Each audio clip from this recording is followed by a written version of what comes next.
सुधा समाधान।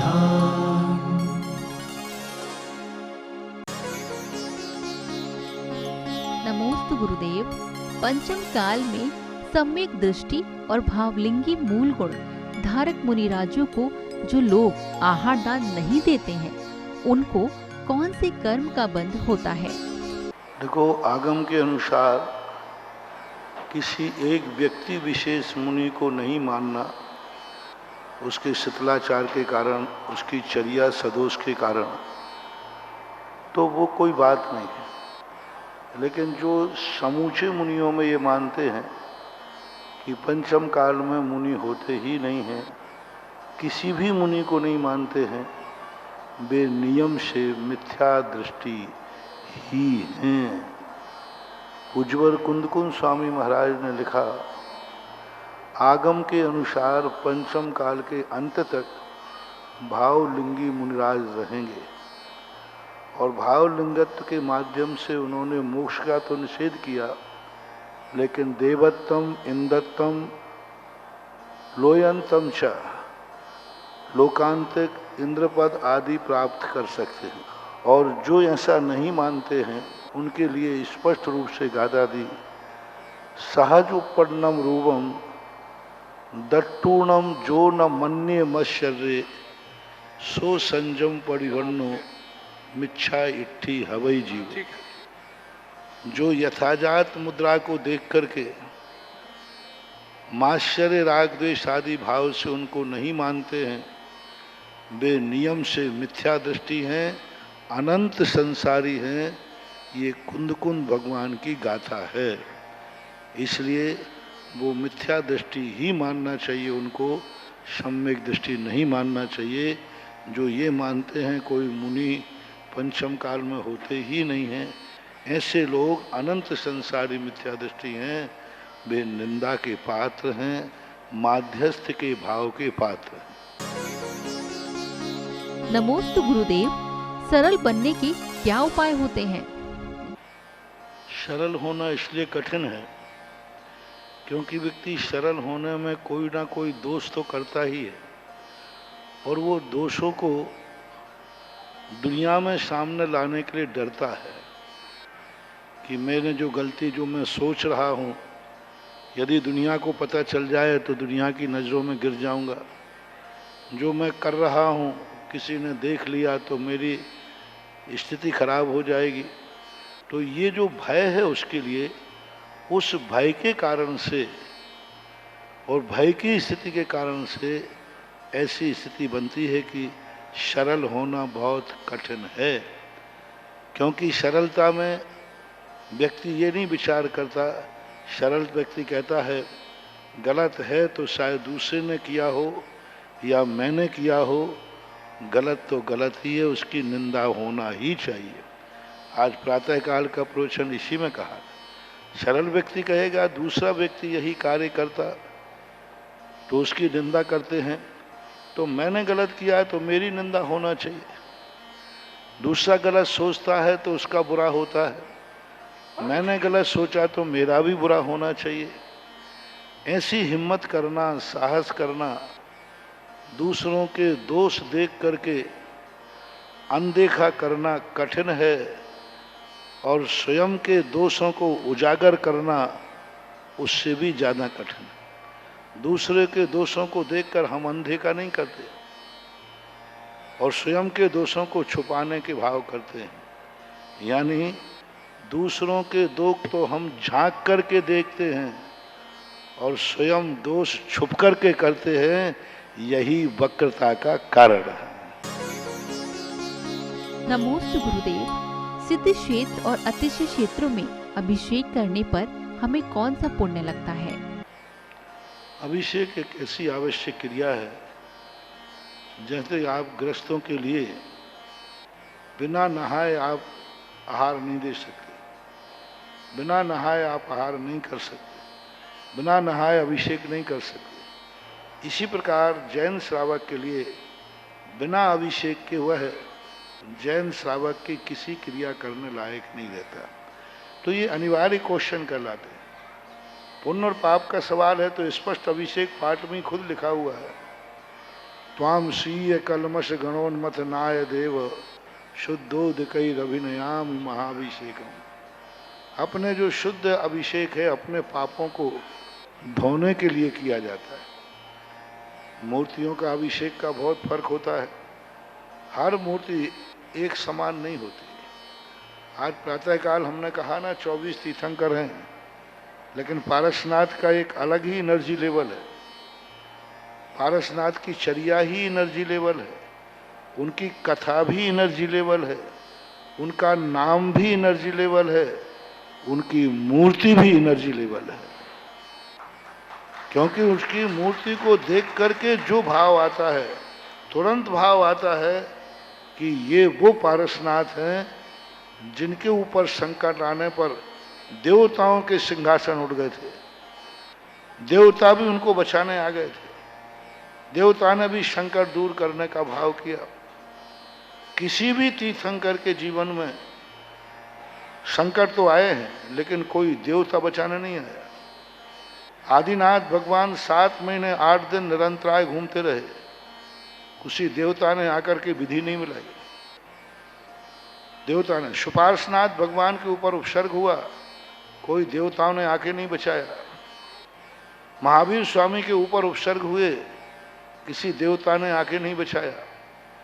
मात्र एक तीर्थंकर हैं, बड़े बड़े और महाराज हुए, कितने कितने महाराज हुए, सुकौशल सुकमाल आदि, कोई देवता बचाने नहीं आए। पांडव आदि तद्भव मोक्षगामी गज कुमार, लेकिन मात्र एक पारसनाथ भगवान हुए जिनके उपसर्ग आने पर देवताओं के भी सिंहासन हिले और उन्होंने बचाया है। तो कुछ ऐसी चीजें होती हैं किसी व्यक्ति विशेष में, मूर्तियों में भी अलग अलग होती हैं, और क्षेत्र की जो मूर्तियां होती हैं उनका प्रभाव तो पूज्य जिनसेन स्वामी ने महापुराण के अंदर भरत चक्रवर्ती को ऋषभदेव ने कहा, जाओ किसी ऐसी सर्वमान्य मूर्ति का अभिषेक लाओ जो सारा जगत जिसकी वंदना करता हो, सारा जगत जिनकी पूजा करता हो। ऐसा तो अंतर तो होता है, मूर्तियों में अंतर है, नाम में अंतर है, मूर्तियों में अंतर है, सब चीज़ों में अंतर है। अंतर 24 भगवानों की अलग अलग स्थिति क्यों? भक्ति में अंतर है। कभी किसी को किसी भगवान के नाम से, समंत्रभद्र महाराज को 7 भगवानों से वो सिद्धि प्राप्त नहीं हुई, 7 भगवानों की वंदना की मूर्ति प्रकट नहीं हुई। 8वें भगवान जब चंद्रपुर भगवान की स्तुति की, तभी चंद्रपुर भगवान चमत्कारिक ढंग से प्रकट हुए। तो होता है, इसका सबका बहुत बड़ा रीजन, बहुत लंबा इसका है। कभी कभी भगवान सब एक है, लेकिन भगवानों की आपकी कुंडली से भी मिलान होता है। कौन से भगवान आपके लिए जल्दी भक्ति में सिद्ध होंगे उसका भी है। तुम तो बच्चे बच्चियों की कुंडली मिलाने का बात कर रहे थे, हमारे सामने तो भगवान और भक्तों की भी कुंडली मिलाई जाती है। हाँ, कौन सी राशि पर कौन से भगवान की इष्ट सिद्धि है ये भी हमारे यहाँ है। तो ज्योतिष का एक बहुत बड़ा व्यापार है, बहुत बड़ी स्थिति बनती है, एक एक चीज में उसका प्रचार रहता है। हर चीज कौन से कलर का है, कौन सा कलर किसके लिए सूट करता है। अब जैसे मैं यहाँ बैठा हूँ, यहाँ बैठ कर के, क्योंकि मैं दक्षिण भाग में, तो रेड कलर हमारा बहुत अच्छा रहेगा, और यही जहाँ से मैं प्रवेश करता हूँ वहाँ रेड कलर हो जाए तो कबाड़ा हो जाए। अब देखो कलर एक ही है, ये 200 फीट 250 फीट का मान रहे हैं, 200-250 फीट में इधर रेड कलर मान्य है और गेट के ऊपर रेड कलर मान्य नहीं है। अब 250 फीट में अंतर आ गया कलर का। अब वही कलर है, कलर तो सब कलर होते, लाल पीला नीला क्या, बहुत का इसका इतना बड़ा कंसेप्ट है, पुराण है, रीजन है, इनको नकार नहीं सकते। भूमि का नेचर है, हम पूर्व दिशा की तरफ खड़े होकर खड़े हैं या दक्षिण दिशा की तरफ मुख करके खड़े। शास्त्रों में वर्णन है, तीर्थंकर शरीर के भी जब दीक्षा लेते हैं तो वहाँ दीक्षा के लिए लिखा कि पूर्वाभिमुख या उत्तराभिमुख बैठते। अरे अपन तो छोटे मोटे लोग हैं, तीर्थंकर तो महान है, उनको क्या दक्षिण पश्चिम से लेना, वे तो पुण्यात्मा जीव हैं, उनको क्या दक्षिण। लेकिन उनके लिए भी कहा कि पूर्व और उत्तर मुख करके ही वो केश लॉन्च करके दीक्षा लेते हैं। दीक्षा के समय ये विधि बनाई गई है कि जो साधु है वो पूर्वाभिमुख करके बैठे और दीक्षा देने वाला उत्तराभिमुख करके बैठे। अब ये आवश्यकता मुझे समझ में नहीं आई, वीतराग भगवान का कार्य है, दीक्षा ले रहे हैं, उन्होंने लिखा कि शिष्य जब दीक्षा ले रहा हो वो पूरब की तरफ मुख करे और दीक्षा देने वाले आचार्य उत्तर की तरफ मुख करके दीक्षा देवे, ये कथन हमारे शास्त्रों में आया। तो इन सब चीज़ों को जब संग्रह करके देखते हैं तो अपने आप में ये सब चीज़ों का रहस्य अलग अलग होता है। कोई किसी के लिए ऐसे एक ही वस्तु किसी के लिए अच्छी हो सकती है, वही वस्तु दूसरे के लिए गलत हो सकती है। एक ही भोजन दो लोगों के लिए अलग अलग प्रभावकारी हो सकता है। तो ये सब हैं, इसको हम नकार नहीं सकते अध्ययन करने के बाद। नमोस्तु गुरुदेव। मति श्रुत ज्ञान में अपने क्षयोपशम के अनुसार दर्पण की भांति सभी पदार्थ का त्याग कैसे झलकता है? भगवान जो है संपूर्ण जानते हैं जी। और संपूर्ण जानने का अर्थ ये है कि वो जानते कुछ भी नहीं जी, वो उनके जानने में आता है। जी। दर्पण तल सकला प्रतिफलंती मालिका यश, वो तो अपने आत्मा को ही जान रहे हैं, उसी में उनका उपयोग टिका है। सारी दुनिया उनके ज्ञान में झलक रही है, लेकिन उसी को हम जानना कहते हैं क्योंकि केवल ज्ञान निर्मल होता है। छद्मस्त का मति ज्ञान शुद्ध ज्ञान भी उज्ज्वल नेमीचंद महाराज ने लिखा कि जो भगवान जानते हैं उतना ही सब कुछ सम्यक दृष्टि जानता है। सम्यक मति शुद्ध ज्ञान जानते, कोई अंतर नहीं है, बस वो भगवान जानते हैं सो हम जानते हैं, हम कुछ नहीं जानते। यानी 6 द्रव्य भगवान जानते तो हमारे ज्ञान की पर्याय भी 6 द्रव्य है। वो 7 तत्व जानते, हमारे ज्ञान की पर्याय भी 7 तत्व है।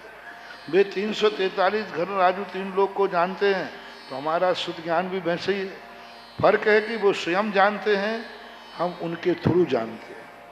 इसलिए हमारे ज्ञान में जो है झलक नहीं रहा है, हमारा ज्ञान उस तरफ जा रहा है। सर्वज्ञ के ज्ञान में ये आ रहे हैं और हमारा ज्ञान ज्ञेय को जानने के लिए उत्सुक आ रहा है। ज्ञान हमारा भी नहीं जा रहा है ज्ञेय के पास, क्योंकि ज्ञान जो है अप्राप्यकारी है, सन्निकर्ष पूर्वक नहीं जानता, दूर रह के जानता है। लेकिन हमें उपयोग लगाना पड़ता है जानने के लिए, और जान करके ज्ञान हमारे पास ही रहेगा। हम दूसरे पदार्थ को दूर से जान लाते हैं, ज्ञान जाता नहीं है। लेकिन ज्ञान को जानने की इच्छा जो हमारी है यही मति श्रुत है। और दूसरा, हमें जानने के लिए पर का आलम्बन लेना पड़ता है, इंद्रिय और मन का आलम्बन लेना पड़ता है, प्रकाश का आलम्बन लेना पड़ता है, द्रव्य छेद काल भाव की अनुकूलता लेना पड़ती है। भगवान इन सबसे परे होते हैं। भगवान का ज्ञान संपूर्ण को जानता है, लेकिन आदि और अंत को नहीं जानता। संपूर्ण को जानना अलग चीज है, आदि अंत जानना अलग चीज है। जैसे एक गोल चूड़ी ले लो, गोल चूड़ी है, अपन लोग गोल चूड़ी को पूरी जान रहे कि आधी जान रहे, लेकिन इसका आदि और अंत कहाँ है? ठीक है, गोल चूड़ी है ना, संपूर्ण चूड़ी जान रहे हैं लेकिन आदि और अंत। इसी प्रकार दुनिया में आदि अंत है ही नहीं, तो वे आदि अंत जाने क्या? बीज और वृक्ष फल होता है, इन दोनों में आदि अंत पहले बीज था या फल था? है ही नहीं, कभी बन नहीं सकते। तो इस प्रकार के दर्पण की उपमा जो दी है केवल ज्ञान के लिए दी है। मति ज्ञान का दर्पण इतना मलिन है कि उसमें ज्ञान तो ज्ञान ही होता है। हाँ। मैंने कहा ना, ज्ञान ज्ञेय की पास नहीं जाता, लेकिन झलकता नहीं है। वहाँ यदि झलकता होता तो हमारे अनुभव में नहीं आना चाहिए था। जैसे केवली भगवान को 3 लोग झलक रहे हैं, उनके अनुभव में नहीं आ रहे, लेकिन हमारे तो अनुभव में आ रहे हैं। हमारी तो पर्याय बन रहे हैं वो ज्ञेय, और ज्ञेय में पर्याय बन करके हमें हर्ष विषाद कर रहे हैं, उनको हर्ष विषाद नहीं कर रहे हैं। इससे दर्पण का तो ज्ञान के लिए दर्पण, मात के ज्ञान के लिए दर्पण नहीं कहा, केवल ज्ञान की पर्याय को दर्पण कहा। अवध ज्ञान को भी दर्पण नहीं कहा, मना पर्याय ज्ञान को भी किसी आचार्य ने दर्पण नहीं कहा, बात केवल ज्ञान को दर्पण कहा। क्योंकि अवधि ज्ञान दर्पण के समान नहीं है। अवधि ज्ञान लगाया जाता है, मना पर्याय ज्ञान लगाया जाता है। इसलिए इन चार ज्ञानों को दर्पण की संज्ञा किसी आचार्य महाराज ने नहीं दी, मात्र केवल ज्ञान पर्याय को संज्ञा दी है। ज्ञान को दर्पण नहीं कहा, केवल ज्ञान पर्याय को दर्पण कहा, ऐसा माना। नमोस्तु गुरुदेव। जन्म से पहले बच्चे के कपड़े और सोने चांदी की वस्तु खरीदना क्या उचित है? अब इस संबंध में कोई शास्त्रीय प्रमाण तो है नहीं। आपकी भावनाओं का एक प्रकार का, आपके राग का एक प्रकार की आसक्ति जरूर है। एक राग की आसक्ति होती है तभी ऐसा होता है। वैसे अच्छा है कि बाद में खरीदें ही तो यही ठीक है। पहले से खरीदने के बाद आपकी आसक्ति का तीव्र प्रदर्शन होता है, जो धार्मिक दृष्टि से, सम्यक की दृष्टि से, कसाय की वासना काल की दृष्टि से ठीक प्रतीत नहीं होता। नमोस्तु गुरुदेव। मिथ्यात्व और सप्त व्यसन में सबसे बड़ा पाप कौन सा होता है, और अग्रहित मिथ्यात्व का त्याग करने पर कौन सी गति का बंध होता है? दर्शन मोहिनी का प्रसंग है और एक चारित्र मोहिनी का प्रसंग है। कथन की अपेक्षा तो मिथ्यात्व सबसे बड़ा पाप है, लेकिन हमारे जैनाचार्यों ने जैन श्रावक को कहा कि सम्यक दर्शन उसी को होगा जो व्यसनों से रहित होगा। तो सम्यक दर्शन और व्यसन को अलग अलग मत मानो। ठीक है, कुचित कदाचित ऐसी स्थिति बनती है कि वह किसी भी प्रकार से व्यसनों की स्थिति नहीं छोड़ पाता है, तो उसके लिए सबसे पहले मिथ्यात्व तो छोड़ना ही है। ऐसे कई उल्लेख मिलते हैं जिन्होंने चारित्र मोहिनी या नीच कुल आदि के कारण से कई चीज़ें वो नहीं छोड़ पाते, लेकिन सम्यक दर्शन प्राप्त कर लेते हैं। तो मिथ्यात्व सबसे बड़ा पाप है। सुधा समाधान